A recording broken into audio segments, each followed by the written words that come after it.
అనడానికి అసలు కృష్ణుడు విశ్వరూప సందర్శనంలో ధృతరాష్ట్రుడికి దర్శనం ఇవ్వడం ఎందుకండి? అంతటి దుర్మార్గుడైతే ఎందుకు ఇచ్చాడో తెలుసా అండి?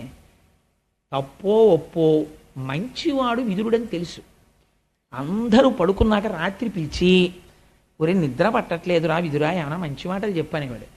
దిక్కుమాలినాడా, నీకు ఎందుకు నిద్ర పట్టదురా? దొంగలకి నిద్ర పట్టదు, నువ్వు దొంగడివి, మీ తమ్ముడు రాజ్యం, మీ తమ్ముడి పిల్లల రాజ్యం నువ్వు కొట్టేద్దాం అనుకుంటున్నావని తిట్టేవాడు. అన్నీ తిట్టేసిన తర్వాత రాత్రి, ఒరే బాగా తిట్టావురా, నిజమే నేను దొంగనే, కానీ వెళ్ళి పడుకో, నేను పడుకుంటాను, ఏం చేస్తాను, నేను ఈ మోహంలోంచి బయటికి రాలేననేవాడు. కనీసం ఒక్క మంచి వ్యక్తి దగ్గర సత్సంగం చేసి తన తప్పులు ఒప్పుకొని రాత్రి మంచి మాటలు వినేవాడు, బుర్రకి పట్టినా లేకపోయినా. ఈ పుణ్యానికి దివ్య విశ్వరూప సందర్శనంలో ధృతరాష్ట్రుడికి కళ్ళిచ్చి దర్శనమిచ్చాడు కృష్ణుడు. ఒక సత్పురుషుడితో సహవాసం ఎంత గొప్పదో జీవితంలో చూడండి.